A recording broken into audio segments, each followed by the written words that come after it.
On March 25, 1911, fire swept through the Triangle Shirtwaist Factory in New York. 146 workers died, most of them young Italian and Jewish immigrant women. But Chicago had the same deadly sweatshops. Nobody talks about that. They were teenagers. Some as young as 14. They worked 12-hour days in factories crammed with sewing machines and fabric scraps. The doors were locked from the outside. The owners said it was to prevent theft. When the fire started on the 8th floor, the women couldn't escape. The ladders only reached 6 stories. The fire escape collapsed under their weight. They jumped.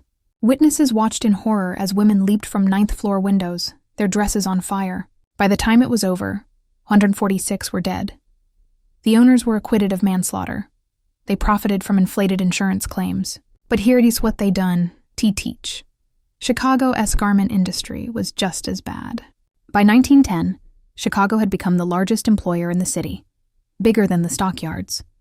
Over half the workers were Italian and Jewish immigrant women. Florence Kelley investigated Chicago's sweatshops in 1899. She described Sicilian women sewing at home, their children lying sick with scarlet fever on their laps.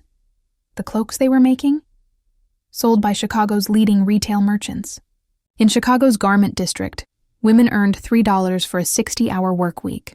The factories were cramped, poorly lit, filled with fabric dust that could ignite in seconds. Italian women worked in these sweatshops by the thousands. In 1910, a massive strike of 40,000 Chicago garment workers erupted. 10,000 of them were Italian.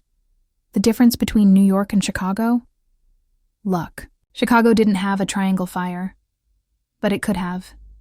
The same locked doors, the same unsafe conditions, the same immigrant women desperate enough to accept any job. The only thing separating Chicago's Italian seamstresses from the Triangle victims was chance. After Triangle, activists pushed for factory inspections, fire codes, and workers' rights.